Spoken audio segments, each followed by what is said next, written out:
ये चैप्टर अगर दिल है तो ओम्स लॉ इस चैप्टर की धड़कन क्या होता है, बढ़ता चला जाता है। हम टेम्परेचर इंक्रीज करेंगे रेजिस्टेंस बढ़ेगा, टेम्परेचर इंक्रीज करेंगे रेजिस्टेंस बढ़ेगा। हेलो एवरीवन, क्या हो सभी? आई होप फाइन होगे, बढ़िया होगे और ढेर सारे मजेदार होगे। स्टार्ट करते हैं एक और नए चैप्टर को अपने हमारे क्लास 10th के चैप्टर का। ये लाइन कौन लिख दिया? इलेक्ट्रिसिटी चैप्टर है, ठीक। इलेक्ट्रिसिटी चैप्टर हम डिस्कस करने वाले हैं इस वीडियो में।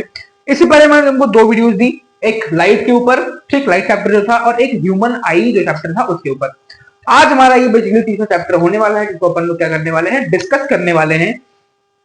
अगर मैं इस चैप्टर का ओवरव्यू दूं तो इस चैप्टर से तुमको वीटी ग्राफ यानी कि वोल्टेज और सॉरी वीआई ग्राफ, ठीक, वोल्टेज और करंट के बीच के ग्राफ के क्वेश्चन तुमको भर भर के देखने को मिलेंगे, ठीक। तो पहले दो क्वेश्चंस उन्हीं से स्टार्ट करेंगे, जो मोस्ट इंपॉर्टेंट चीज है उससे अपने सेशन को स्टार्ट करते हैं आज की इस वीडियो को बिना कोई टाइम वेस्ट किए। लेट्स स्टार्ट, ठीक। पहला क्वेश्चन क्या कहता है कि suction conducts an experiment and plots the VI graph as shown, ठीक। तो वीआई ग्राफ, सक्शन एक हमारे भाई साहब हैं, एक हमारे मित्र हैं, हमारे दोस्त हैं। उन्होंने एक एक्सपेरिमेंट कंडक्ट किया और वीआई ग्राफ प्लॉट किया, ठीक, आईवी ग्राफ प्लॉट किया। अब उन्होंने जब प्लॉट किया तो उन्होंने कुछ ऑब्जर्वेशंस देखी, ठीक। ये ऑब्जर्वेशंस है, ठीक। ऑब्जर्वेशन मतलब क्या कि ये ग्राफ उन्होंने प्लॉट करके हमको दिया। अब इस प्लॉट हुए ग्राफ के बेसिस पर हमको कुछ क्वेश्चंस बताने हैं और ये तुम्हारे लिए 3 स्टार का एक क्वेश्चन है, यानी कि इंपॉर्टेंट क्वेश्चन है, आने के चांसेस हैं, तो ध्यान से सुनना। पहला क्वेश्चन क्या कहता है, eight which temperature VI graph obeys Ohm's law, ठीक। T1, T2, T3 इन तीनों में से कौन से टेम्परेचर में कौन सा टेम्परेचर ऐसा है जहां पर ये ग्राफ ओम्स लॉ को फॉलो कर रहा है, ठीक। तो उससे पहले सबसे पहले तो हमको ओम्स लॉ पता होना चाहिए कि भाई साहब ओम्स लॉ कहता क्या है, ठीक। तो ओम्स लॉ ये कहता है कि ओम्स लॉ ये कहता है कि किसी भी गिवन टेम्परेचर पे, ठीक, किसी भी गिवन टेम्परेचर पे जो वोल्टेज होता है वो डायरेक्टली प्रोपोर्शनल होता है किस चीज के, जो वोल्टेज होता है वो डायरेक्टली प्रोपोर्शनल होता है करंट के, ठीक। जो वोल्टेज होता है वो डायरेक्टली प्रोपोर्शनल होता है करंट के। ये हमको कहता है ओम्स लॉ, ठीक। अब ओम्स लॉ को अगर कोई ऑब्जेक्ट ओबे कर रहा है, कोई अगर करंट ओबे कर रहा है, कोई भी एक पार्टिकल ओबे कर रहा है ओम्स लॉ को, तो इसमें जो ग्राफ बनता है वो हमेशा स्ट्रेट लाइन बनता है। तो किस टेम्परेचर पे वीआई ग्राफ जो होगा वो ओम्स लॉ को फॉलो करेगा? तो क्योंकि तीनों टेम्परेचर्स की ही जो स्लोप है वो स्ट्रेट लाइन है, ठीक। देखो ये भी स्ट्रेट लाइन है, ये भी स्ट्रेट लाइन है, ये भी स्ट्रेट लाइन है। तो इसी वजह से हम ये कह सकते हैं कि it obeys the Ohm's law at all temperatures. Why? Because the graph has a slope of straight line, ठीक। तो देयरफॉर हम इस क्वेश्चन का कंक्लूजन क्या लिख सकते हैं कि एट ऑल गिवन टेम्परेचर्स,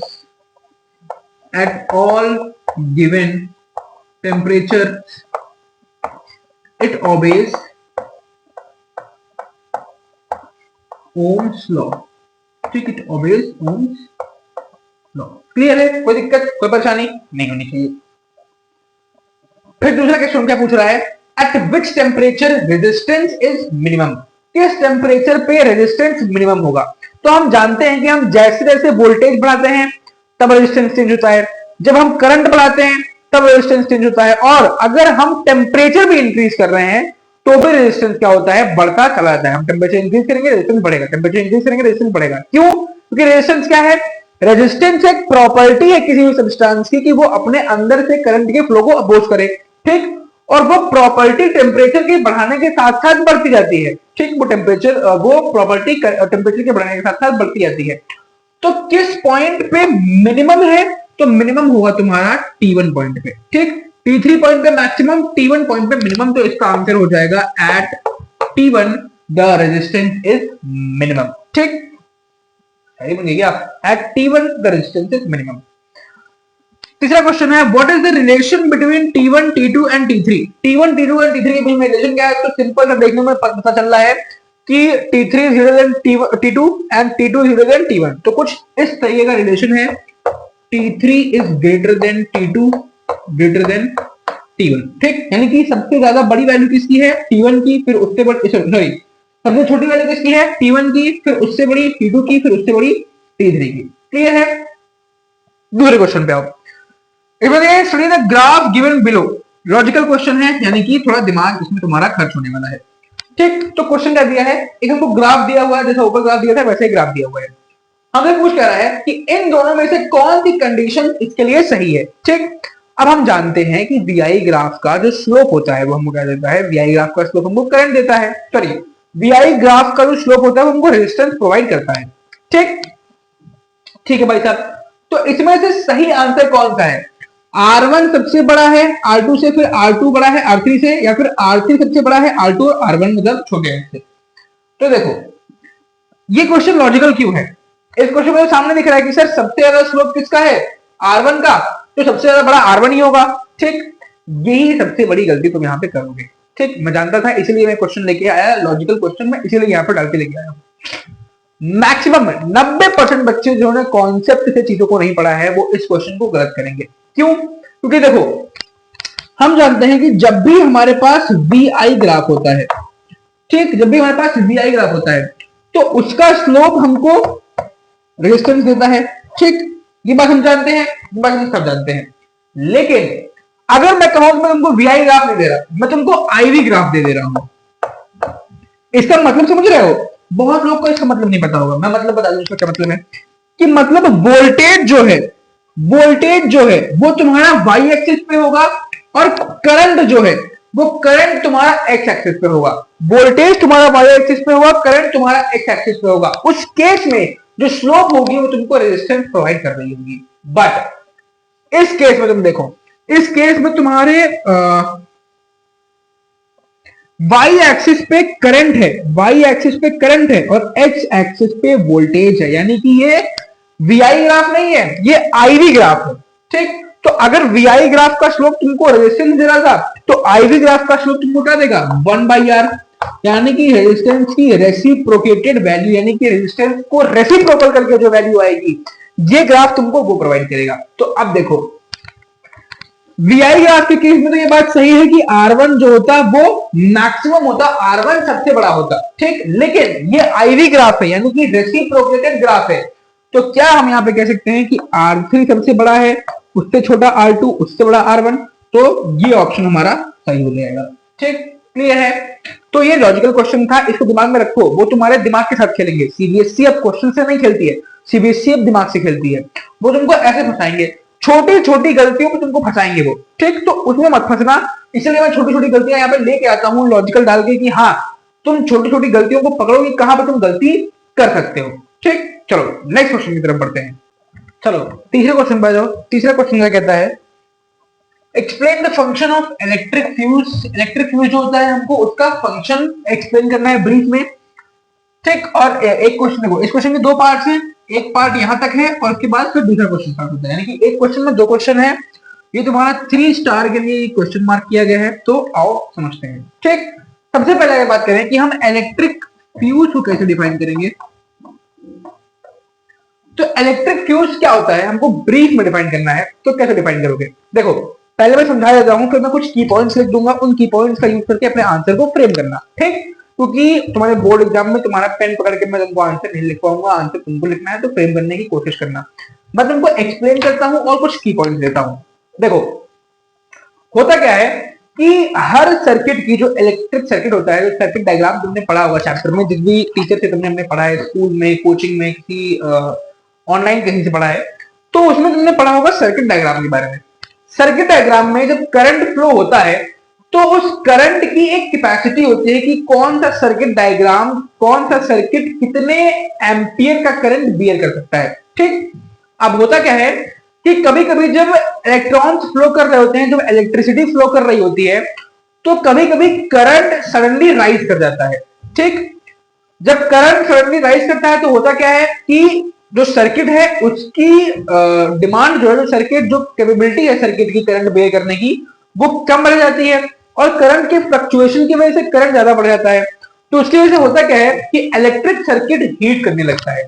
ठीक, इलेक्ट्रिक सर्किट हीट करने लगता है और उस हीटिंग से वो सर्किट कभी कभी क्या होता है, जल जाता है।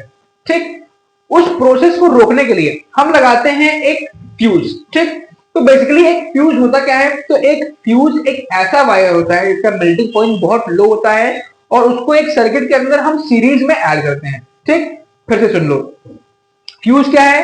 तो फ्यूज एक तरीके का वायर होता है जिसको हम सर्किट में सीरीज के अंदर फिट करते हैं। उससे फायदा क्या होता है कि जब भी सर्किट में करंट का लेवल बहुत ज्यादा बढ़ता है जब भी सर्किट में करंट का लेवल बहुत ज्यादा बढ़ता है और सर्किट बहुत ज्यादा हीट हो जाता है, तो वो क्योंकि उसका मेल्टिंग पॉइंट कम है फ्यूज का, तो वो मेल्ट होकर गिर जाता है और वो सर्किट को ब्रेक कर देता है, जिससे हमारा सर्किट जलने से बच जाता है। ठीक, समझ में आया पूरी कहानी क्या है? अब की पॉइंट सुन लो। की पॉइंट में पहले तो क्या होता है, ये एक तरीके का वायर होता है। ठीक, उस वायर का लो मेल्टिंग पॉइंट होता है सॉरी, ठीक, लो मेल्टिंग पॉइंट होता है। फिर इसको अपन लोग सीरीज में कनेक्ट करते हैं। ठीक, और ये सर्किट को ब्रेक कर देता है, breaks the circuit in case of high current. जब भी सर्किट के अंदर करंट का अमाउंट बहुत ज्यादा बढ़ जाता है तो सर्किट को जलने से बचने के लिए वो मेल्ट कर जाता है, जिससे सर्किट क्या होता है, ब्रेक हो जाता है। ठीक, तो ये कीवर्ड्स मैंने दिए तुमको, 1 2 3 और ये 4 कीवर्ड। इससे तुम अपना आंसर फ्रेम करने की कोशिश करना, आंसर बन जाएगा। ठीक, अब इस क्वेश्चन के 2 पार्ट से तो दूसरा पार्ट होते हैं। An electric heater of current 3 kilowatt, मतलब जो इलेक्ट्रिक हीटर की कैपेसिटी है, जितनी कैपेसिटी वो बियर कर सकता है, वो कितनी है, 3 किलोवाट। ठीक, अब 220 वोल्ट पे हम उसको ऑपरेट कर रहे हैं, to be operated on an electric circuit of 5 ampere. What will happen when the, ठीक है। अब इस क्वेश्चन को समझने की कोशिश करो। इस क्वेश्चन में लैंग्वेज थोड़ी, तो उस लैंग्वेज को पहले डिकोड करो। तो क्या कह रहा है, एक इलेक्ट्रिक हीटर, भी सर्दियां चल रही हैं, हर किसी के घर में हीटर लगा होगा, तो आपके फादर लोग या फिर मदर लोग जो भी हैं वो कहते होंगे कि बेटा इसको पावर प्लग में लगाओ, नॉर्मल प्लग में इस हीटर को मत लगाओ, वो प्लग जल जाएगा। क्यों जल जाएगा, इस क्वेश्चन में समझते हैं। ठीक, आओ। क्वेश्चन क्या कह रहा है कि एक इलेक्ट्रिक हीटर है जो कितना ज्यादा करंट प्रोड्यूस करेगा, जो कितनी पावर का है, 3 किलोवाट की पावर का है। जो कितना है, 3 किलोवाट की पावर का है। ठीक, 220 वोल्ट उसका वोल्टेज है और उसको हम ऑपरेट कर रहे हैं 5 एम्पियर के, उसको हम ऑपरेट कर रहे हैं 5 एम्पियर के बोर्ड पे, यानी कि 5 एम्पियर का करंट है। तो अब देखो इस क्वेश्चन में करना क्या है, तुमको एक करंट तो दिया हुआ है जिसपे हम उसको ऑपरेट कर रहे हैं। ठीक, तो वो करंट निकाल लो। ठीक, इस क्वेश्चन में करना क्या है, तुमको एक करंट दिया हुआ है जिसपे हम इसको ओरिजिनली क्या कर रहे हैं, ऑपरेट कर रहे हैं। ठीक, तो ये तो वो करंट है जिसपे हम इसको ओरिजिनली ऑपरेट कर रहे हैं, लेकिन गिवन डाटा के अकॉर्डिंग तुम वो करंट निकाल लो जिसकी इसको रिक्वायरमेंट है। अगर रिक्वायर्ड करंट ज्यादा हुआ गिवन करंट से तो वो जो सर्किट होगा वो जल जाएगा। ठीक, और अगर कम हुआ तो ऑपरेट हो जाएगा। ठीक, हम पावर का फॉर्मूला जानते हैं। पावर का फॉर्मूला होता है VI। ठीक, पावर का फॉर्मूला होता है VI। पावर हमको गिवन है इलेक्ट्रिक हीटर की 3 किलोवाट यानी कि 3000 वॉट। वोल्टेज अपने को गिवन है 220 वोल्ट और करंट हमको निकालना है कि कितने करंट की इसको रिक्वायरमेंट है। ठीक, तो आई को इधर रखो और इसको नीचे मार दो, आई को इधर रखो और इसको यहां नीचे ले आओ। तो 3000 अपॉन 220, 1 0 से 1 0, 11 202 210 11। ठीक है, तो ये आ जाएगा तुम्हारा अप्रोक्सीमेटली कितना, 11 13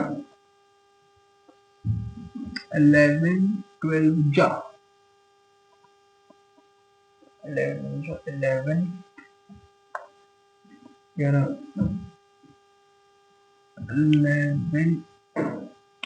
3 जा 33 7 6 13.6 एम्पियर के तुम्हारे इक्वल। ठीक, मतलब अप्रोक्सीमेटली 13.6 एम्पियर का तुम्हारा करंट आ रहा है। ठीक, और हमको एक गिवन करंट कितना था, गिवन करंट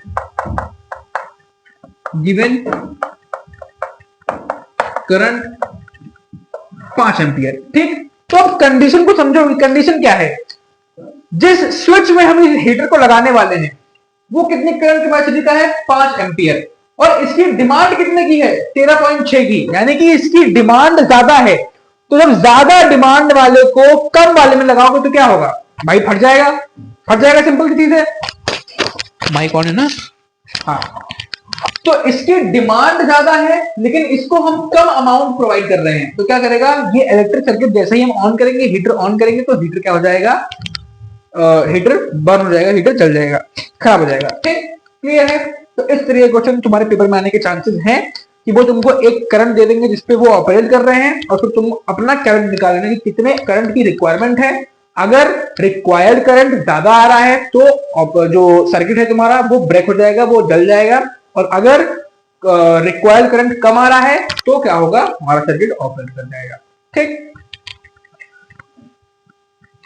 दूसरा क्वेश्चन देखो, क्वेश्चन नंबर 4 हमारा है, ये भी 3 स्टार के लिए क्वेश्चन है। क्वेश्चन क्या कहता है, स्टेट ओम्स लॉ। सिंपल सी तुमने पढ़ रखी है, डेफिनेशन क्या होता है कि ओम्स लॉ, भाई साहब ओम्स बाबा, ओम्स लॉ जो है हमारे, ओम्स लॉ कहता है कि at given constant temperature and pressure, given constant temperature और प्रेशर पे, गिवन कांस्टेंट टेम्परेचर और प्रेशर पे वोल्टेज जो होता है वो डायरेक्टली प्रोपोर्शनल होता है किस चीज के, करंट के। ठीक, तो यही लिख देना कि the Ohm's law states that at a given temperature and pressure, at a given constant temperature and pressure, at a given constant temperature and pressure, the voltage flowing through the corners of the wire is directly proportional to the current flowing through it. ठीक, एंटाल्पी में definition लिखी है, उससे लिख देना।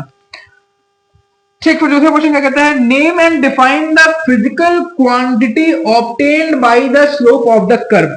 ये VI graph है, ठीक, VI ग्राफ है यानी कि वोल्टेज करंट ग्राफ है, तो इसका स्लोप जो फिजिकल क्वांटिटी हमको प्रोवाइड करता है, इसका स्लोप जो फिजिकल क्वांटिटी हमको प्रोवाइड करता है उसका नाम लिखना है और उसको डिफाइन करना है। ठीक, तो हम जानते हैं कि VI ग्राफ का जो स्लोप होता है वो हमको करंट रेजिस्टेंस प्रोवाइड करता है। प्रोपोर्शनलिटी का साइन क्योंकि हटता है तो एक कांस्टेंट आता है रेजिस्टेंस। ठीक, तो VI ग्राफ का स्लोप हमको क्या प्रोवाइड करता है, रेजिस्टेंस। तो लिखोगे तो the graph of the slope of VI graph provides resistance, और फिर इस रेजिस्टेंस को क्या कर दोगे, इस रेजिस्टेंस को डिफाइन कर देना। कैसे डिफाइन करोगे, तो resistance is a physical quantity which is generated when electrons pass through the cable and the cable provides some resistance that is called electrical resistance। कुछ समझ में नहीं आया, मेरे भी नहीं आया, समझ लो। जब भी किसी वायर के थ्रू, मान लो ये एक वायर है, ठीक, बना ही देते हैं वायर यार, ठीक, ये वायर बन गया। अब मान लो ये इलेक्ट्रॉन है, ठीक, ये इलेक्ट्रॉन है, ये इलेक्ट्रॉन है, ये इलेक्ट्रॉन है, ये इलेक्ट्रॉन, इलेक्ट्रॉन है, ये इलेक्ट्रॉन भाई साहब ट्रेवल कर रहे हैं। तो इलेक्ट्रॉन जब ट्रेवल कर रहा होता है तो इलेक्ट्रॉन के ट्रेवल करते टाइम ये जो वायर है, वायर और टेम्परेचर, वायर और टेम्परेचर इस इलेक्ट्रॉन को रोकने की कोशिश करेंगे, वो कहेंगे आगे मत जा, आगे मत जा, आगे मत जा। तो वो चीज, वो प्रॉपर्टी, जब वो रेजिस्टेंस, वो रुकावट जो वायर और टेम्परेचर डिफरेंसेस इस इलेक्ट्रॉन के पार्टिकल पे लगा रहे हैं इसको आगे जाने से रोकने के लिए, that quantity is called resistance. ठीक, तो उसको डिफाइन कर देना कि रेजिस्टेंस क्या है। तो क्या दिया है, establish the relationship between 1 kilowatt hour और 1 जूल। 1 किलोवाट आवर और 1 जूल के बीच में हमको रिलेशनशिप एस्टैब्लिश करना है। ठीक, तो आओ सबसे पहले चलो 1 किलोवाट आवर को, ठीक, इसको ब्रेक करना स्टार्ट करो, तो ये ब्रेक होगा 1 किलोवाट इंटू 1 आवर। ठीक, अब किलोवाट को ब्रेक कर लो वॉट में, 1 किलोवाट में कितने वॉट होते हैं, 1000 वॉट, इंटू 1 घंटे में कितने सेकंड होते हैं, तो 1 घंटे में 60 मिनट, और 60 मिनट में 60 और 1 मिनट में 60 सेकंड, तो 36 सेकंड। ठीक, तो ये 3600, तो ये तुम्हारा आ जाएगा 3.6 इंटू 10 टू पावर 3 4 5 6। ठीक, तो ये तुम्हारा रिलेशन आ गया कि 1 किलोवाट आवर बराबर होता है 3.6 इंटू 10 टू पावर 6 जूल के। ठीक, क्लियर है, कोई दिक्कत, कोई परेशानी, बताओ एक बार। चलो भाई बढ़ते हैं हम अपने नेक्स्ट क्वेश्चन की तरफ, लेट्स गो। ठीक है, फिर बढ़ते हैं नेक्स्ट क्वेश्चन की तरफ। नेक्स्ट क्वेश्चन अपने पास क्या है, नेक्स्ट क्वेश्चन कहता है a current of 0.5 ampere drawn by a filament of electric bulb for 10 minutes, the amount of electric charge flowing through the bulb is। ठीक, तो बेसिकली क्वेश्चन क्या कह रहा है, अगर उसको समझने की कोशिश करें तो क्वेश्चन हमसे क्या कह रहा है कि एक इलेक्ट्रिक बल्ब है वो कितना करंट ड्रॉ कर रहा है? 0.5 एम्पियर करंट खींच रहा है 10 मिनट में। ठीक, तो 0.5 एम्पियर करंट खींचने में 10 मिनट के अंदर अंदर उसके अंदर से कितने चार्ज फ्लो हो रहे हैं। ठीक, तो उसको हमको बताना है। तो सबसे पहले तो जो यूनिट्स कन्वर्जन को करना है वो कर लेते हैं सॉल्यूशन में। अपने को गिवन क्या है? करंट आई की वैल्यू गिवन है 0.5 एम्पियर। ठीक, टाइम गिवन है 10 मिनट्स। टाइम हमको 10 मिनट्स गिवन है, लेकिन हमको ये जितनी भी यूनिट्स है वो हमको एसआई यूनिट में चाहिए, तो टाइम को कन्वर्ट कर लेंगे सेकंड्स के अंदर। 10 मिनट को अगर हम कन्वर्ट करना चाहें तो 10 into 6 दैट इज 600 सेकेंड। ठीक, अब हम फॉर्मूला जानते हैं कौन सा अपना? I is equal to Q by t. Chapter के स्टार्टिंग में ही सबसे पहला फॉर्मूला यही है कि I is equal to Q by t, यानी कि charge flowing per unit area in 1 second is known as current. ठीक, तो उससे ये अपना फॉर्मूला आ गया। अब इस फॉर्मूले में अगर इन वैल्यूज को रखेंगे तो हमको चार्ज की वैल्यू मिल जाएगी, कितना चार्ज आएगा। करंट है 0.5, क्यू हमको फाइंड करना है, टाइम है अपने पास 500 सेकेंड्स, सॉरी 600 सेकेंड्स। ठीक, इसको क्रॉस मल्टीप्लाई करेंगे तो क्यू की वैल्यू हमारी आ जाएगी 300 कूलम। ठीक, यानी कि इतना चार्ज फ्लो करेगा उस बल्ब के अंदर से। अगर हम क्या कर देंगे, 0.5 एम्पियर के करंट वाले बल्ब को लगा देंगे 10 मिनट के लिए, तो उसके अंदर से 300 कूलम का चार्ज क्या करेगा? फ्लो कर जाएगा। ठीक, फिर नेक्स्ट क्वेश्चन पे देखो, if length of a conductor and its radius is increased twice, ठीक, then what is the resistance will change. क्या कह रहा है कि एक कंडक्टर है, कंडक्टर यानी कि एक ऐसा सब्सटेंस जो कि इलेक्ट्रिसिटी को कंडक्ट करने का काम करता है। हमारे पास एक कंडक्टर है और उस कंडक्टर की हमने लेंथ को और रेडियस को ट्वाइस कर दिया, तो उसके रेजिस्टेंस पे क्या चेंज आएगा। ठीक, उसके रेजिस्टेंस पे क्या चेंज आएगा। तो सबसे पहले तो गिवन इंफॉर्मेशन क्या है अपने को वो लिख लो। लेंथ जो है कंडक्टर की L डैश, वो कितनी हो गई है? 2 टाइम्स L। L डैश यानी कि जो करंट लेंथ है, जो जिस कंडक्टर को हम यूज कर रहे हैं उसकी जो लेंथ है वो ओरिजिनल लेंथ से कितनी है? दुगनी है। ठीक, और R डैश कितनी है? 2R, यानी कि L डैश और R डैश क्या है? ये नई वाली लेंथ और नई वाली रेडियस है, यानी कि डबल करने के बाद, ट्वाइस करने के बाद जो लेंथ और रेडियस आया है ये L डैश और R डैश वो है। तो L डैश कितना है अपने पास? 2L, और R डैश कितना है? 2R। रेजिस्टेंस का हम लोग फॉर्मूला जानते हैं, R dash is equal to rho L by A। अब मैंने यहां पर R डैश को यूज किया क्योंकि रेजिस्टेंस हमको नई वाली चाहिए, पुरानी रेजिस्टेंस तो हमारे पास है, हमको नई वाली रेजिस्टेंस चाहिए। ठीक, तो फॉर्मूला होता है R dash is equal to rho L by A। अब पुट करते हैं वैल्यूज को जो हमको पता है, तो रो तो सेम है क्योंकि रो में चेंज है नहीं, डेंसिटी में कोई चेंज है नहीं, रेजिस्टिविटी में कोई चेंज है नहीं। लेंथ कितनी कर दी है? लेंथ हमने कर दी है 2L, लेंथ हमने कर दी है 2L, और रेडियस हमने कर दिया है 2R, यानी कि रेडियस को हमने ट्वाइस कर दिया है। फॉर्मूला होता है एरिया A डैश। ठीक, अब इधर देखो, फिर से लिखो रो 2L अपॉन एरिया का फॉर्मूला क्या होता है? पाई आर स्क्वायर, तो लिख दो पाई आर। रेडियस कितना है? रेडियस जो नई वाली रेडियस है वो कितनी है? 2R। तो अब रेडियस यहां 2R लिखोगे तो पाई 2R स्क्वायर, तो ये आएगा रो 2L अपॉन पाई, इस 2 का स्क्वायर 4 और R स्क्वायर, तो 4R स्क्वायर, ये तुम्हारा कटेगा 2। तुम्हारे पास जो फाइनल इक्वेशन बन के आई वो कितनी आई? R dash is equal to rho L upon pi 2R square. अगर इस 2 को मैं बाहर निकालूं तो कोई दिक्कत? R dash is equal to rho L upon pi R square, और ये 2 आ गया बाहर में। अब देखना, ये जितनी वैल्यू है, ये जो वैल्यू, क्या ये R के इक्वल होगी? आखिर में R का फॉर्मूला क्या होता है? R का फॉर्मूला ये होता है ना, रो L अपॉन A। ठीक, रो L अपॉन A, तो क्या ये भी रो L अपॉन A की इक्वल है? यानी कि ये R है, तो R डैश हमारा कितना आ गया? R डैश हमारा आ गया R बाई 2। ठीक, यानी कि कंक्लूजन क्या है कि अगर किसी कंडक्टर की रेडियस और लेंथ को हम ट्वाइस कर दें, किसी कंडक्टर के रेडियस और लेंथ को हम ट्वाइस कर दें, तो उसके अंदर जो रेजिस्टेंस आएगा वो कितना हो जाएगा, रेजिस्टेंस उसके अंदर का आधा हो जाएगा। ठीक, समझ में पूरी प्रोसेस क्या किया, एक बार फिर से समझा देता हूं। देखो, सबसे पहले तो हमने एज्यूम कर लिया कि हमने क्या क्या चीजें की हैं। तो हमने नए वाला जो लेंथ है वो पुराने वाले का डबल है, नए वाले जो रेडियस है वो पुराने वाले की डबल है। रेजिस्टेंस का फॉर्मूला हम जानते क्या होता है, रो एल अपॉन ए। अब हमने वैल्यूज रखी, रो तो सेम है, रो में कोई चेंजमेंट नहीं है, जो हमारा रेजिस्टिविटी है इसमें कोई चेंजमेंट नहीं है। लेंथ को हमने रख दिया 2l, एरिया के लिए हमने रखा पाई आर स्क्वायर, आर का स्क्वायर किया हमने तो आर कितना है 2r, तो इस वाले आर का स्क्वायर करेंगे हम लोग, पुराने वाले नहीं, जो नया वाला आर मिला है हम लोग उसका स्क्वायर करेंगे। तो हमको हमने स्क्वायर किया, हमको मिला रो 2l upon pi 4r square. ठीक, 2 से 4 काटा, 2 को बाहर निकाला, हमको ये वैल्यू पता है, ये वैल्यू किसके बराबर होती है, ये वैल्यू अपनी होती है आर के बराबर। तो आर डैश जो है हमारा कितना आ गया, आर बाई 2। ठीक, समझ में आया। चलो नेक्स्ट क्वेश्चन की तरफ चलते हैं। नेक्स्ट क्वेश्चन क्या कहता है, the work done in moving a charge from one point two another is 20 joule if the potential difference between the points is 10 volt what is the charge। ठीक, तो क्या पूछा है, सिंपल सा क्वेश्चन है, फॉर्मूला बेस्ड क्वेश्चन है। Question क्या कहता है कि एक चार्ज है जिसको एक पॉइंट से, सॉरी हाँ, एक चार्ज है जिसको एक पॉइंट से दूसरे पॉइंट तक ले जाने के लिए जो वर्क डन किया गया है वो कितना है, 20 जूल।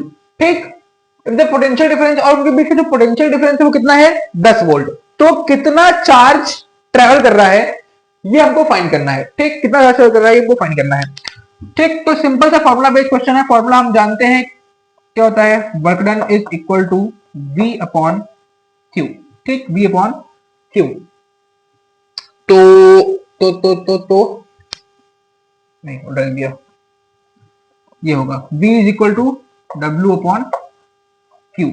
v कितना है अपने पास 10 बराबर वर्क डन कितना है 20 अपॉन क्यू।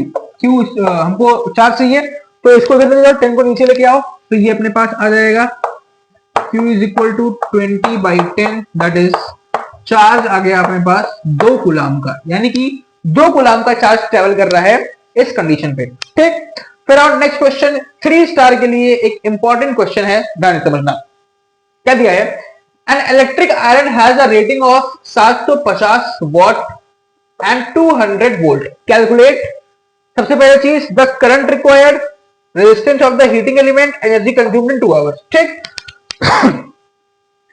क्वेश्चन क्या कहता है, क्वेश्चन बहुत सिंपल सी चीज कह रहा है कि एक इलेक्ट्रिक आयरन है, यानी कि प्रेस, जिससे हम अपने घर में कपड़े प्रेस करते हैं और कभी कभी किसी का मुंह भी प्रेस कर देते हैं। ठीक, तो एक इलेक्ट्रिक आयरन है जिसकी रेटिंग है 750 वॉट, यानी कि पावर कंजम्पशन उसका कितना है 750 वॉट, और वोल्टेज कंजम्पशन कितना है वो है 200 वोल्ट। ठीक, उसके बेसिस पे हमको ये 3 चीजें बतानी है। सबसे पहला करंट रिक्वायर्ड, कि कितना करंट उसको रिक्वायर्ड होगा। फॉर्मूला बेस्ड क्वेश्चन है, ये भी बस थोड़ा सा लेंदी है इसलिए मैं लेके आया हूं। ठीक, तो सबसे पहले पहला पार्ट करते हैं। पहला पार्ट अपन लोग करेंगे करंट फाइंड करने के लिए। ठीक, फॉर्मूला हम जानते हैं P is equal to VI।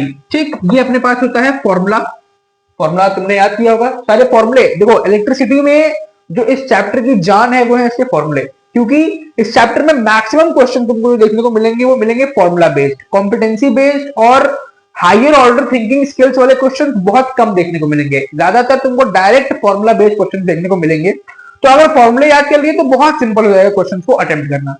ठीक, तो अब वैल्यूज रखो, पावर कितनी है 750 वॉट, वोल्टेज कितना है 200, अपने को करंट चाहिए, करंट चाहिए तो इसको यहीं पर रहने दो, ये 200 को नीचे भेज दो, तो I is equal to 750 upon 200, 1 0 से 1 0 गया, 5 1 5, तो करंट आ गया अपने पास 15.4 एम्पियर। चाहो तो इसको कन्वर्ट कर लो, ठीक, और चाहो तो मतलब इसको फ्रैक्शन से नॉर्मल में कन्वर्ट कर लो, डिवाइड करके 4 से 15 को, लेकिन अगर ना चाहो तो यहां पे भी छोड़ सकते हो, एग्जामिनर नंबर नहीं काटेगा।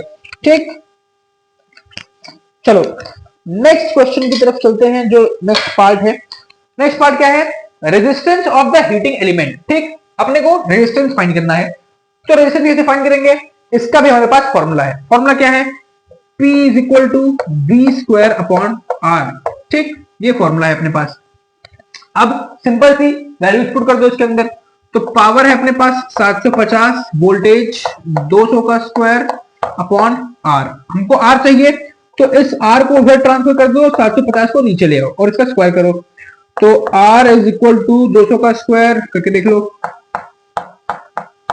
0 0, या फिर ऐसा मत करो, दो बार लिख लो, 200 इंटू 200 अपॉन 750, 1 0 से 1 0, 5 1 जा 5, 5 5 जा 25, 5 4 जा 5 3, 5 4, तो 160 बटे 3, रेजिस्टेंस कितना आया 160 बाई 3 ओम, 160 बाई 3 ओम, ये अपने पास आ गया रेजिस्टेंस। ठीक, तो हमने करंट निकाल लिया, रेजिस्टेंस निकाल लिया। थर्ड और सबसे इंपॉर्टेंट चीज जो हमको निकालनी है वो क्या निकालना है, थर्ड और सबसे इंपॉर्टेंट चीज हमको निकालनी है एनर्जी कंज्यूम्ड इन 2 आवर्स। मतलब कि अगर इस सिस्टम को हम रन करा रहे हैं, इस सिस्टम को हम रन करा रहे हैं तो 2 घंटे में कितनी एनर्जी कंज्यूम कर लेगा। ठीक, तो अब यहां पे एक नोट करने वाला पॉइंट देखना, जहां पर मैक्सिमम बच्चे गलती कर देते हैं कि पावर अपने को दी है 750 पावर अपने को दी है 750 वॉट, इसका मतलब किलोवाट में नहीं है, वॉट में है, किलोवाट में नहीं है, किसमें है, वॉट में है, और टाइम हमको गिवन है 2 आवर्स। ठीक, टाइम को गिवन है 2 आवर्स। तो अब तुम इसको एक साथ नहीं रख सकते, या तो तुम टाइम को मिनट्स के अंदर कर लो, सॉरी टाइम को तुम सेकंड के अंदर कर लो, या तो फिर इस वॉट को किलोवाट के अंदर कर लो। ठीक, इस वॉट को किलोवाट के अंदर कर लो। तो मैं क्या करूंगा, मैं वॉट को किलोवाट के अंदर करूंगा। तीसरा क्वेश्चन यहां पे देखो, मैं करने वाला हूं, मैं वॉट को किलोवाट के अंदर कन्वर्ट करने वाला हूं। ठीक, 750 वॉट गिवन है, पावर अपने को कितनी गिवन है 750 वॉट। अगर इसको हम लिखना चाहें तो इसको हम लिख सकते हैं 750 बटे 1000, अगर हमको इसको किलोवाट में कन्वर्ट करना है तो 1 0 से 1 0, 15 3 बटे 4। ठीक, तो अपने पास पावर कितनी आ गई 3/4 किलो वॉट। ठीक, अब एनर्जी हम जानते हैं कितना होता है, एनर्जी का फॉर्मूला होता है P into T, power into time, ये होता है अपने पास एनर्जी का फॉर्मूला। अब इससे कैलकुलेट कर लो। ठीक, पावर कितनी है अपने पास, पावर है 3/4 इंटू टाइम कितना है, आवर्स में 2, तो कर लो कितना बचेगा 2, that is energy is equal to 3/2 kilowatt hour, और energy is equal to divide कर लो तो 1.5 किलोवाट आवर, यानी कि 1.5 किलोवाट एनर्जी कंज्यूम कर लेगा अगर हम इसको 2 घंटे क्या करेंगे, अगर इसको 2 घंटे रन कराएंगे तो। ठीक, चलो चलो भाई नेक्स्ट क्वेश्चन की तरफ चलते हैं और अपने नेक्स्ट क्वेश्चन को समझते हैं। नेक्स्ट क्वेश्चन क्या कहता है कि 3 equal resistance when combined in series equal to 90 ohm, what will be their parallel equivalent. ठीक, मतलब क्वेश्चन सिंपल सी एक चीज कहना चाह रहा है कि 3 रेजिस्टर्स जो कि इक्वल मैग्नीट्यूड में, यानी कि जितना मैग्नीट्यूड रेजिस्टर 1 का है उतना ही 2 का है, उतना ही 3 का है, तो 3 इक्वल रेजिस्टर्स जिनका मैग्नीट्यूड सेम है, जब उनको हम सीरीज में कनेक्ट कर रहे हैं तो उनका इक्विवेलेंट कितना आ रहा है 90 ओम के इक्वल। ठीक, तो उनका इक्विवेलेंट तब कितना आएगा जब हम उसको पैरेलल में कनेक्ट करेंगे। ठीक, तो इसको निकालने के लिए जो बेसिक नॉलेज हमको रिक्वायरमेंट है वो कि एक जो रेजिस्टर है उसके अंदर रेजिस्टेंस कितना प्रोड्यूस हो रहा है। ठीक, तो कैसे निकालेंगे इस तरह के क्वेश्चन में, देखो सबसे पहले गिवन इंफॉर्मेशन अपने को क्या है, 3 रेजिस्टर्स गिवन है जिनका रेजिस्टेंस सेम है, R1 is equal to R2 is equal to R3। ठीक, ये रिलेशन हमको गिवन है क्योंकि तीनों रेजिस्टर्स हमको इक्वल गिवन है, उनका मैग्नीट्यूड सेम है, और इनका सम कितना गिवन है R नेट जो नेट रेजिस्टेंस है इन तीनों का वो कितना है, क्योंकि सीरीज में है तो कौन सा फॉर्मूला यूज करेंगे, R1 plus R2 plus R3, R1 plus R2 plus R3। क्यों ऐसा यूज किया, क्योंकि ये सीरीज में कनेक्टेड है। वैल्यू रखो, ये टोटल 90 है, R1 R2 R3 सेम है तो इसको R लिख सकते हो, R plus R 90 is equal to 3R। ठीक, इनको ऐड करोगे तो 3R हो जाएगा। अब इसको 1 का निकालना है तो 90/3 काटोगे तो कितना आएगा 30। तो एक रेजिस्टर का जो रेजिस्टेंस आ गया वो कितना आ गया 30 ओम। एक रेजिस्टर का रेजिस्टेंस कितना आ गया 30 ओम। ठीक, और तीनों रेजिस्टर्स का जो रेजिस्टेंस है वो सेम है। तो R1 R2 R3, R1 is equal to R2 is equal to R3 is equal to 30 ohm. ठीक, ये आ गया अपने पास। अब ये आ गया कि एक का कितना है, तो अब तीनों को पैरेलल में कनेक्ट कर दो और पैरेलल वाला फॉर्मूला यूज कर दो। कौन सा फॉर्मूला यूज करना है, Rnet is equal to 1 upon R1 plus 1 upon R2 plus 1 upon R3, ये वाला फॉर्मूला। ये फॉर्मूला क्यों यूज किया, क्योंकि हमने पैरेलल सर्किट यूज किया है। ठीक, अपनों ने पैरेलल सर्किट यूज किया है। इधर देखो बाकी, अब वैल्यू रख दो। Rnet बराबर 1 अपॉन R1 कितना है 30 प्लस ये 1 अपॉन R1 Rnet होता है ना, 1 अपॉन Rnet, इसको सही कर लेना formula, 1 upon Rnet, 1 upon 30 plus 1 upon 30, तो ये कितना आएगा 30 एलसीएम लोगे तो 30 आएगा, ऊपर 1 plus 1 plus 1 that is 3 upon 30। तो ये आ गया 1 अपॉन Rnet की वैल्यू। अब हमको Rnet चाहिए तो रेसिप्रोकल कर दो, 30 अपॉन 3 काटोगे तो Rnet आ गया 10 ओम। ठीक, यानी कि वो रेजिस्टर जिनको सीरीज में कनेक्ट करने पर हमको Rnet कितना मिल रहा था 90, उनको जब हम पैरेलल में कनेक्ट करेंगे तो हमको कितना मिलेगा 10 ओम। ठीक है, चलो क्वेश्चन क्या कहता है, ये एक पूरा एक रेजिस्टेंस का सेट गिवन है। ये इस तरीके के क्वेश्चन बहुत इंपॉर्टेंट है। इस तरीके के क्वेश्चन हर बार बोर्ड में पूछे जाते हैं। न्यूमेरिकल वैल्यूज अलग होगी, कंडीशन अलग होगी, लेकिन टाइप ऑफ क्वेश्चन जो है वो ऐसा सेम होने वाला है। ठीक, तो क्वेश्चन क्या कह रहा है कि एक सेट ऑफ रेजिस्टर्स है, कुछ पैरेलल में कनेक्टेड है, कुछ सीरीज में कनेक्टेड है। इनका नेट रेजिस्टेंस कैसे आएगा। ठीक, इनका नेट रेजिस्टेंस कैसे आएगा, तो इस तरीके के जब एक बंडल ऑफ रेजिस्टर्स दिया हो, बहुत सारे रेजिस्टर्स दिए हो और उनका नेट रेजिस्टेंस पूछा हो, तो उसमें अप्रोच होती है स्टेप वाइज। वो ये होती है कि सबसे पहले जो सीरीज में है उनका Rnet कैलकुलेट कर लो। ठीक, तो सीरीज में हम यहां पर देख सकते हैं R1 और R2, ये दोनों सीरीज में है। तो पहले वो कर लेते हैं Rnet। R1 कितना है, R1 प्लस R2 कर रहे हैं अगर, तो R1 plus R2 that is 3 ohm plus 2 ohm, that is 3 ohm plus 2 ohm that is 5 ohm. तो इन दोनों, ये दोनों सीरीज में थे, इन दोनों को हमने एक साथ पहले कैलकुलेट कर लिया, हमारे पास नेट रेजिस्टेंस आ गया 5 ओम। ठीक, अब R4, ये R4 और ये R5, ये दोनों क्या है, ये दोनों भी सीरीज में है, तो इनको भी कैलकुलेट कर लेते हैं।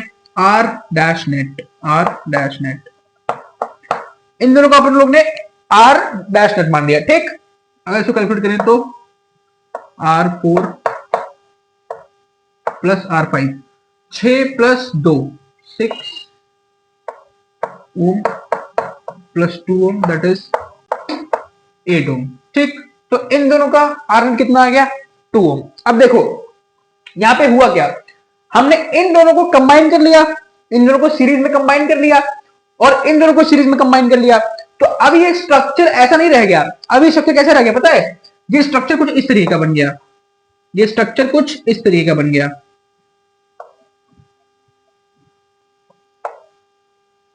ये स्ट्रक्चर कुछ इस तरीके का बन गया। इनको हमने कंबाइन कर लिया ना, क्योंकि इन दोनों को हमने कंबाइन कर लिया और कंबाइन करके Rnet कितना आया 5 ओम। ठीक, और इन दोनों को कंबाइन करके Rnet कितना आया 8 ओम। ठीक, और बीच वाला 30 ओम है ही। तो अब इन दोनों को कंबाइन किया हुआ Rnet ये, और इन दोनों को कंबाइन किया हुआ Rnet ये, और ये वाला बीच वाला रेजिस्टर, ये तीनों कैसे हैं पैरेलल में। तो इन दोनों को पैरेलल में, इन तीनों को पैरेलल में अपन लोग सॉल्व कर लेते हैं। ठीक, तो Rnet, जो टोटल Rnet आएगा वो कितना आएगा, Rnet ये वाला, Rnet नहीं पैरेलल में है ना, तो फॉर्मूला दूसरा लगेगा, 1 upon Rnet is equal to 1 upon Rnet plus 1 upon R3, ये वाला 1 upon R3 plus 1 upon R dash net, that is ये वाला। ठीक, अब ऐड कर लो तीनों को, 1/5 प्लस 1/30 प्लस 1/8। ठीक, एलसीएम ले लो, 5, 30 और 8 का एलसीएम ले लेते हैं। 5, 30 और 8 का एलसीएम तो 15, 4, 15, 2,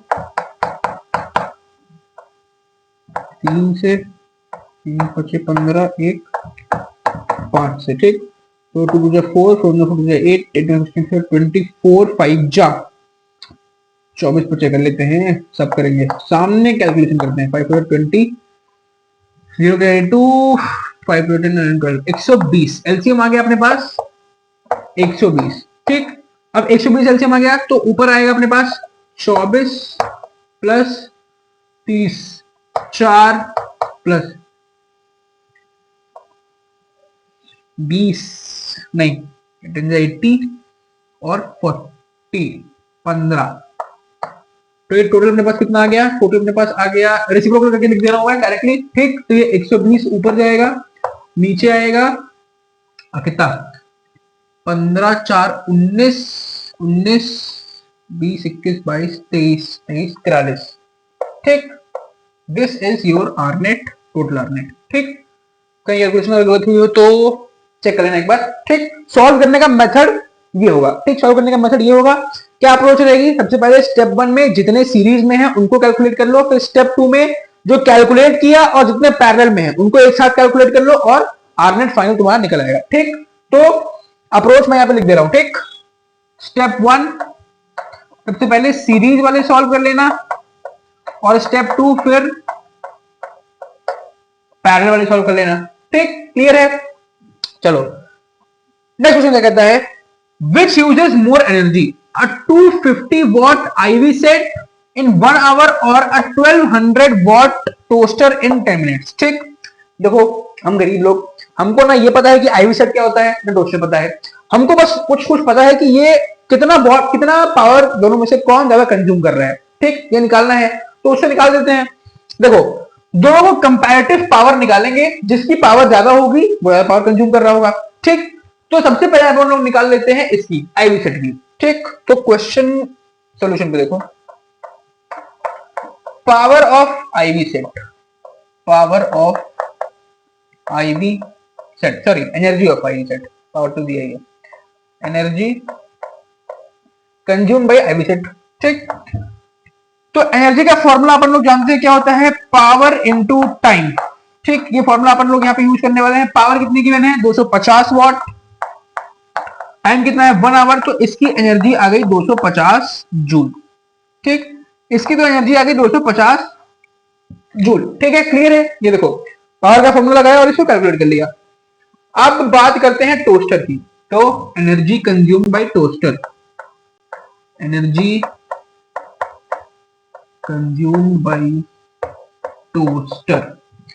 ठीक, तो एनर्जी का फॉर्मूला होता है power into time, as we know. अब तो रट गया होगा, इस सेशन में ही कुछ बहुत सारे फॉर्मूले रट गए होंगे।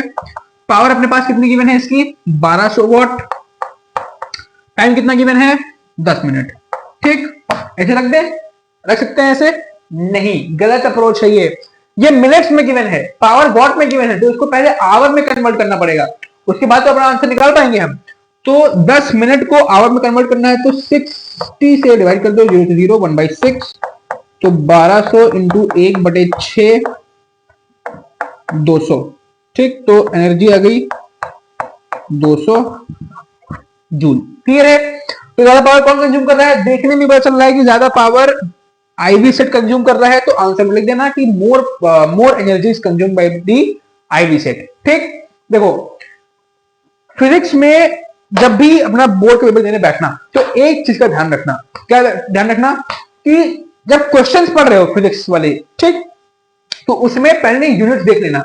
बहुत बार ऐसा होता है, बहुत सारे लोग ऐसी गलतियां करते हैं कि वो यूनिट्स को चेक नहीं करते हैं, जल्दबाजी में ये देखते हैं कि क्वेश्चन आ रहा है तो वो दिमाग में हरी कर लेते हैं कि हाँ मुझे क्वेश्चन आ रहा है, वो सॉल्व करना स्टार्ट कर देते हैं, लेकिन जल्दबाजी में वो यूनिट्स का ध्यान रखना भूल जाते हैं कि यहां पर पावर हमको वॉट में गिवन है, टाइम हमको मिनट्स में गिवन है, तो हमको इसको आवर में कन्वर्ट करना ही करना है, वरना 1200 इंटू 10 निकाल के रख देते तुम्हारा आंसर आ जाता 12,000, जो कि गलत आता। ठीक, आंसर कितना आया 200 जूल। तो यूनिट कन्वर्जन बहुत इंपॉर्टेंट रोल प्ले करता है फिजिक्स में। तो जब भी पेपर देने बैठना इस चीज का बहुत खास ध्यान रखना कि पावर किस तरीके से कैलकुलेट करनी है। ठीक, सॉरी, किस तरीके से तुमको यूनिट कन्वर्जन करना है, और यूनिट कन्वर्जन करके ही आना, वरना पूरा आंसर सही लिख के आओगे, पूरा अप्रोच सही लगा के आओगे, यूनिट कन्वर्ट नहीं करोगे, आंसर गलत हो जाएगा। ठीक, फिर से थोड़ा सा उसी तरीके का क्वेश्चन है। ठीक, ये वाला, लेकिन पहला क्वेश्चन देख लो पहले। The temperature of the filament of a bulb is 2700 degrees Celsius. What is when it glows? Why does it not get burned at such high temperature? ठीक, तो क्वेश्चन क्या कह रहा है कि एक जो बल्ब जो ग्लो करता है हमारे घरों में, अब एलईडी वाले तो नहीं, लेकिन जो पहले आते थे फिलामेंट वाले, वो येलो वाले बल्ब 100 वाट वाले, वो 2700 डिग्री सेल्सियस पे ग्लो करते हैं। मतलब जब वो ग्लो करते हैं, जब वो लाइट प्रोड्यूस कर रहे होते हैं, तो उनके अंदर का जो टेम्परेचर होता है फिलामेंट का, वो 2700 डिग्री सेल्सियस होता है। इतने हाई टेम्परेचर पे भी वो जलते क्यों नहीं है? ठीक, इसका आंसर देना है हमको। एक थ्योरी बेस्ड क्वेश्चन है। ठीक, 2700 डिग्री सेल्सियस के हाई टेम्परेचर पे, इतना हाई टेम्परेचर होने के बावजूद ये जलते क्यों नहीं है? ठीक, ये एक बड़ा क्वेश्चन है। ठीक, हम तो 40-45 डिग्री पे एकदम बिल्कुल गर्मा जाते हैं एसी में बैठ जाते जाके। तो फिलामेंट एक जो होता है बल्ब का, वो 2700 डिग्री सेल्सियस पे जलता क्यों नहीं है? तो उसके दो रीजन है। ठीक, सबसे पहली चीज तो टंगस्टन मटेरियल।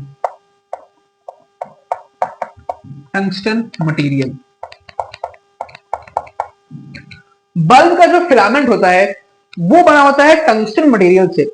टंगस्टन मटेरियल की अपनी एक प्रॉपर्टी होती है। क्या मटेरियल की प्रॉपर्टी होती है? टंगस्टन की प्रॉपर्टी ये होती है कि टंगस्टन का मेल्टिंग पॉइंट बहुत ज्यादा हाई होता है। ठीक, मेल्टिंग पॉइंट बहुत ज्यादा हाई होता है, मतलब वो इजिली मेल्ट नहीं करता है, और उसमें हीट प्रोड्यूस होती रहती है, लेकिन वो मेल्ट नहीं करता है। और अगर वो मेल्ट नहीं करेगा तो वो जलेगा भी नहीं, क्योंकि सर्किट ब्रेक नहीं होगा, तो वो जलेगा भी नहीं। तो मेल्टिंग पॉइंट हाई होने की वजह से टंगस्टन मटेरियल के बल्ब जो होता है वो जलता नहीं है, उसका फिलामेंट। ठीक, दूसरा रीजन है फिलिंग ऑफ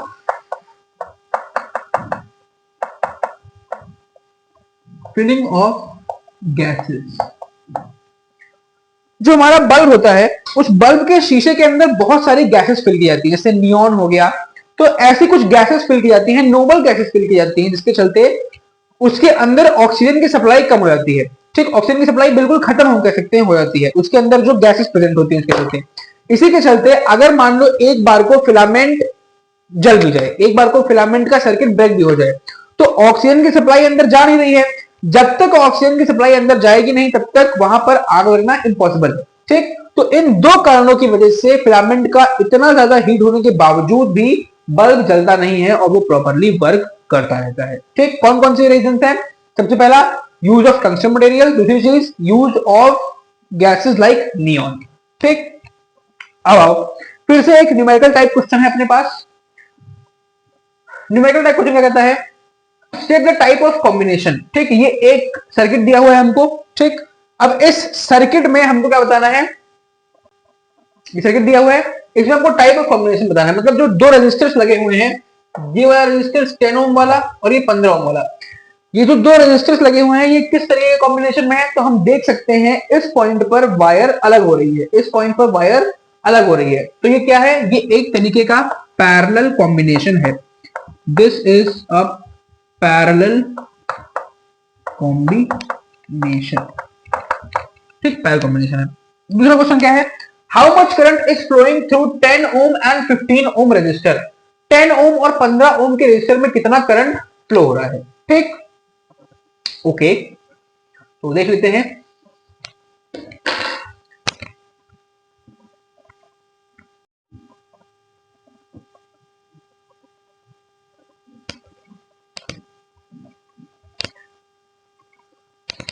ठीक है, तो दूसरा क्वेश्चन क्या कह रहा है कि how much current is flowing through 10 ohm resistor and 15 ohm resistor. ये जो 10 ओम और 15 ओम वाला रेजिस्टर है, इन दोनों में से कितना कितना करंट फ्लो हो रहा है। ठीक, ये अपने को निकालना है। तो सबसे पहले निकालते हैं 10 ओम वाले के लिए। वोल्टेज अपने को गिवन है 5 वोल्ट, हम जानते हैं V is equal to I R, ठीक। इसको R1 कह दो, इसको V और I तो सेम ही रहेगा, इसको I1 कह दो, ठीक। तो हमको I1 चाहिए, तो R को नीचे भेजो, ठीक, समझ में आ रहा है ना, R को नीचे भेजो, this is V upon R1, ठीक, V अपॉन R1, ठीक। वैल्यूज पुट कर दो, 5 अपॉन कितना है R1 10, that is 1 upon 2, that is 0.5 ampere. ये आ गया पहला वाला, ठीक, कि पहले से कितना करंट फ्लो हो रहा है।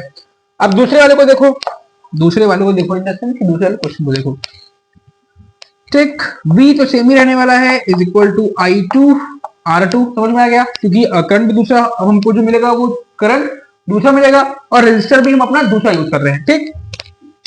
तो I2 चाहिए हमको, तो I2 को इधर भेज दो और R2 को यहां भेज दो V2 के पास, V upon R2 that is 5 upon 15, 1 upon 3 that is 0.33 ampere, ठीक। ये आ गया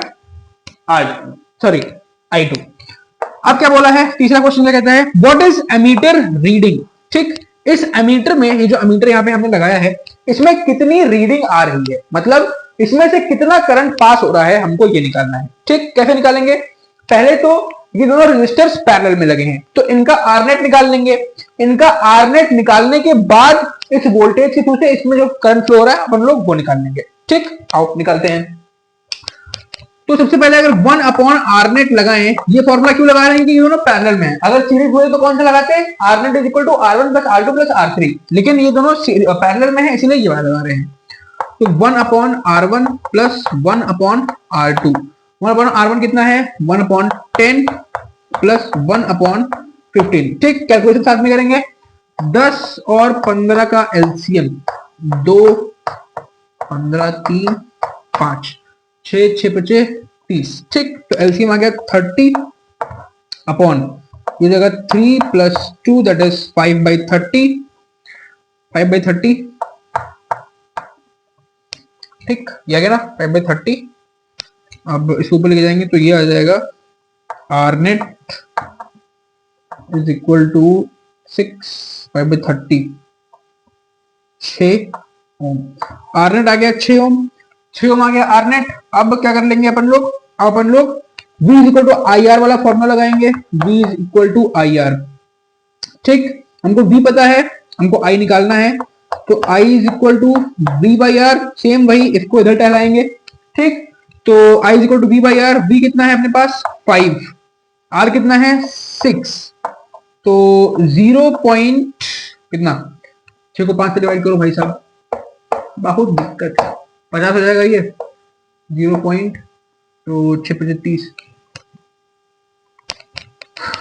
48, 6 8 जा 48, 2 3 जा 18, अब ये 8.33 रिपीट करेगा, तो ये 0.83 एम्पियर करंट आ गया अपने पास, 0.83 एम्पियर। इस एमीटर में जो रीडिंग आ रही है वो आ रही है 0.83 एम्पियर, ठीक। हल्का सा कैलकुलेटिव क्वेश्चन था, ज्यादा कैलकुलेशन ज्यादा लगी इसमें, लेकिन कोई बात नहीं, ऐसे क्वेश्चन को तुमको देखने को मिलेंगे जिसमें तुम्हारी नॉलेज से ज्यादा कैलकुलेशन यूज होने वाली है, तो कैलकुलेशन को अपनी परफेक्ट कर देना, ठीक। देख लो इसको एक बार, चलो लेट्स स्टार्ट करते हैं लास्ट के 2 क्वेश्चंस जो है, इसके बाद फिर जो मोस्ट इंपॉर्टेंट हमारे जो टॉपिक्स होने वाले हैं उनको अपन लोग डिस्कस करेंगे। पहला क्वेश्चन क्या है, how many 176 ohm resistors in parallel are required to carry 5 ampere on a 220 volt line, ठीक। तो बेसिकली क्वेश्चन की डिमांड क्या है, क्वेश्चन की डिमांड ये है कि 176 ओम के रेजिस्टर्स हम पैरेलल में किस तरीके से कनेक्ट करें कि वो इस रिक्वायरमेंट को फुलफिल कर सके, कितना 5 एम्पियर करंट को पास कर सके 220 वोल्ट की एक लाइन पे, ठीक। तो नंबर ऑफ रेजिस्टर्स हमको फाइंड करना है, इसमें हम 2 फॉर्मूला यूज करने वाले हैं। सबसे पहला, अगर हम फॉर्मूला यूज करें तो पहले इन दोनों का यूज करके हम जो टोटल रेजिस्टेंस होने वाला है पहले वो कैलकुलेट कर लेते हैं, ठीक। तो आर टोटल अगर अपन लोग निकालें तो उसका फॉर्मूला होता है V अपॉन आई, वोल्टेज कितना है 220, करंट है 544 आई थिंक, यस 44 ओम, ठीक। तो आर टोटल अपने पास कितना आ गया 44 ओम, ठीक, आर टोटल की वैल्यू अपने पास आ गई 44 ओम। ठीक, अब देखो दूसरा फॉर्मूला हम यहाँ पे कौन सा यूज करने वाले हैं, दूसरा फॉर्मूला हम यहाँ पे यूज करने वाले हैं आर नंबर ऑफ रेजिस्टर्स का। ठीक, नंबर ऑफ रेजिस्टर्स का क्या फॉर्मूला होता है, R net is equal to n upon R total. ठीक, ये होता है नंबर ऑफ रेजिस्टर्स कैलकुलेट करने का फॉर्मूला। ठीक, अब देखो हमारे पास क्या क्या इंफॉर्मेशन हमको मिल चुकी है, हमको आर टोटल मिल चुका है यानी कि हमको ये वाली वैल्यू मिल चुकी है, और आर नेट हमको ये गिवन है यानी कि अपने पास ये वाली भी वैल्यू है। तो क्या हम इसको निकाल सकते हैं, बिल्कुल निकाल सकते हैं। किस तरीके से, इस फॉर्मूले को उधर ट्रांसफर करो तो ये आ जाएगा n is equal to, sorry इसको लेने दो, इसको ऊपर ट्रांसफर कर दो। Wait wait wait wait wait, ये थोड़ा गलत हो गया फॉर्मूला, ये 1 अपॉन आर नेट है। ठीक, आर ऊपर जाएगा तो ये हो जाएगा R total upon R net. R total कितना है अपने पास, आर टोटल है अपने पास 44, नहीं एक minute, I think the formula is being wrong. ये तुम्हारा होगा आर नेट, ठीक, और ये तुम्हारा होगा आर टोटल। ठीक, काहे दिक्कत है भैया, कभी कभी गलती हो जाती है, हमसे भी हो जाती है। चलो ठीक, अब कैलकुलेट करो इसको, अपना कितना आया है ये 176 अपॉन 44। ठीक, तो 22 2 8 जा 16 2 8 जा 16 11 11 दूनी और 11 8 तो 4, एन की वैल्यू आ गई 4। ठीक, तो यानी कि 4 रेजिस्टर्स हमको पैरेलल में करने होंगे, 4 रेजिस्टर्स जब हम पैरेलल में ज्वाइन करेंगे तब जाके ये वाली कंडीशन सेटिस्फाई होगी। ठीक, किस तरीके से इस क्वेश्चन को हमने सॉल्व किया, समझ में आया, नहीं समझ में आया तो एक बार मैं वापस से तुमको समझा देता हूं। देखो हमको क्वेश्चन में क्या पूछा था, क्वेश्चन में हमने क्या पूछा है कि how many 176 ohm resistors in parallel are required to carry 5 ampere on a 220 volt line. ठीक, मतलब 176 ओम के कितने रेजिस्टेंस हमको चाहिए, 176 ओम के कितने रेजिस्टेंस हमको चाहिए ताकि वो 5 एम्पियर का करंट पास करा सके इस 220 वोल्ट की लाइन से। ठीक, तो सबसे पहले हमने वोल्टेज और करंट का यूज करके आर टोटल निकाल लिया कि कितना हमको नेट रेजिस्टेंस टोटल रेजिस्टेंस चाहिए। ठीक, आर नेट निकाल लिया, हमारे पास आर टोटल गिवन था। ठीक, हमने ये फॉर्मूला लगाया नंबर ऑफ रेजिस्टेंस फाइंड करने का, हमारा फॉर्मूले पे सॉल्व होकर हमारा आंसर आ गया 4। ठीक, क्लियर है, कोई दिक्कत कोई परेशानी नहीं होनी चाहिए। चलो भाई साहब नेक्स्ट क्वेश्चन की चलते हैं।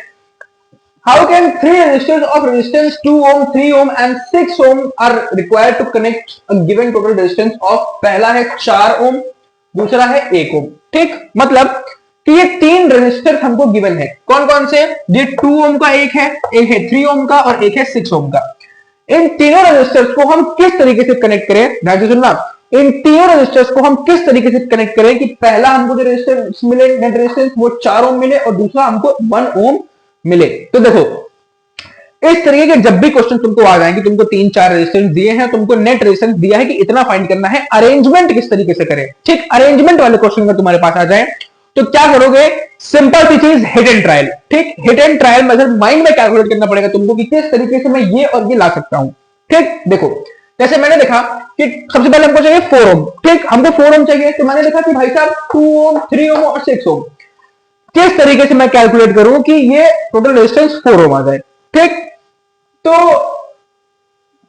अगर मैं 3 ओम और 6 ओम को पहले पैरेलल में कैलकुलेट करूं तो देखते क्या होगा, तो 1 upon R net is equal to 1 upon R2 plus 1 upon R3। कौन सा, R2 और R3 ये वाले उठाए। ठीक, दिख रहा है ना, अब देखो 1 upon R2 plus 1 upon R3, 1 upon कितना है 3 प्लस 1 अपॉन 6, एलसीएम लेंगे तो कितना आएगा, 3 और 6 का एलसीएम 6 ही आएगा।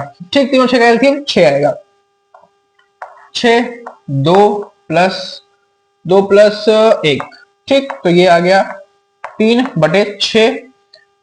अब अगर यहां से आरनेट निकालना चाहें हम तो आरनेट कितना आ जाएगा, आरनेट आ जाएगा 6 अपॉन 3 दैट इज 2 ओम। ठीक, तो आरनेट जब इसको और इसको मैंने पैरेलल में कनेक्ट किया तो आरनेट कितना आया 2 ओम। ठीक, अब अगर इस वाले 2 ओम को और इस वाले 2 ओम को मैं सीरीज में कनेक्ट कर दूं तो मेरा कितना आ जाएगा 4 ओम आ जाएगा। ठीक, तो कर लेते हैं, तो R net is equal to R1। ठीक है, तो ये इतना पार्ट मुझे समझा देता हूँ। वो मैंने कैमरा वहां पे लगाया था तो वो कैमरा गिर गया था, ठीक, स्टैंड पे से, तो इस वजह से मैंने वीडियो काटनी पड़ी। ठीक हो, ठीक है। फिर समझ लो कि पहले मैंने 3 ओम और 6 ओम वाले को पैरेलल में कनेक्ट किया, मेरे पास 2 ओम नेट रेजिस्टेंस आ गया। अब मैं इस 2 ओम को और इस 2 ओम को अगर सीरीज में कनेक्ट कर दूं तो मेरे पास 4 ओम आ जाएगा। ठीक, हम देख सकते हैं। तो आर नेट में R1 और आर नेट, ये आर डैश नेट मान लेते हैं, ये आर नेट हम अगर ऐड कर दें तो 2 ओम प्लस 2 ओम अपने पास आर नेट कितना आ गया, आर नेट अपने पास निकल के आ गया 4 ओम। ठीक, क्लियर है, कोई दिक्कत कोई परेशानी नहीं होनी चाहिए। अब देखो 1 ओम चाहिए हमको, इन तीनों को कनेक्ट करके मुझे 1 ओम चाहिए, इन तीनों को कनेक्ट करके मुझे 1 ओम चाहिए। कैसे निकालूंगा? सिंपल सा लॉजिक माइंड का गेम है कि इतने बड़े बड़े रेजिस्टर 6 ओम का, 2 ओम का, 3 ओम का, इनको कनेक्ट करके 1 ओम चाहिए, तो पैरेलल में कर देते हैं। ठीक, तो आ जाओ, ये देखो 1 upon R net is equal to 1 upon R1 plus 1 upon R2 plus 1 upon R3, 1 upon 2 plus 1 upon 3 plus 1 upon 6, LCM लेंगे आएगा 6, 3 प्लस 2 प्लस 1 दैट इज 6/6, तो ये आएगा 1। तो आर नेट आ गया अपने पास 1 ओम। ठीक, समझ में आया? ये दोनों क्वेश्चन समझ में आए कि नहीं आए पहले ये बताओ। देखो अगर ये ऊपर वाला क्वेश्चन तुम्हारे समझ में नहीं भी आया, कोई दिक्कत वाली बात नहीं है, कोई परेशानी वाली बात नहीं है। ऐसे क्वेश्चंस बहुत कम चांस है कि तुम्हारे पेपर में पूछे। क्यों? ऑलरेडी एक हार्ड साइड पे क्वेश्चन है, तुमको अपनी एनसीईआरटी में देखने को नहीं मिलेगा। जब कोई एक्सटर्नल बुक्स लगाओगे तो सिर्फ तुमको उनमें ये क्वेश्चन देखने को मिलेगा, अदरवाइज नहीं मिलेगा। क्लियर है? चलो इसी के साथ लास्ट जो पॉइंट है अपने इस चैप्टर का, उस पर चलते हैं, that is most important topics of this chapter. चलो फाइनली जो मोस्ट इंपॉर्टेंट टॉपिक्स हैं इस चैप्टर के, जो तुम्हारे एग्जाम में आने के चांसेस हैं, उनको देख लेते हैं एक बार। ठीक है, सबसे पहला है ओम्स लॉ। ठीक भाई साहब, 5 स्टार भी इस टॉपिक के लिए कम पड़ जाएंगे अगर मैं इसको मार्क करना चाहूं तो, लेकिन 5 स्टार मार्क कर लो। ओम्स लॉ इस चैप्टर की, मतलब अगर कह सकते हो कि ये चैप्टर अगर दिल है तो ओम्स लॉ इस चैप्टर की धड़कन है। ठीक, तो ओम्स लॉ पूरी तरीके से पढ़ के जाना। ओम्स लॉ क्या है, ओम्स लॉ का जो फॉर्मूला है, उस फॉर्मूले में जितने फॉर्मूले बनते हैं वो सारे फॉर्मूले पढ़ के जाना।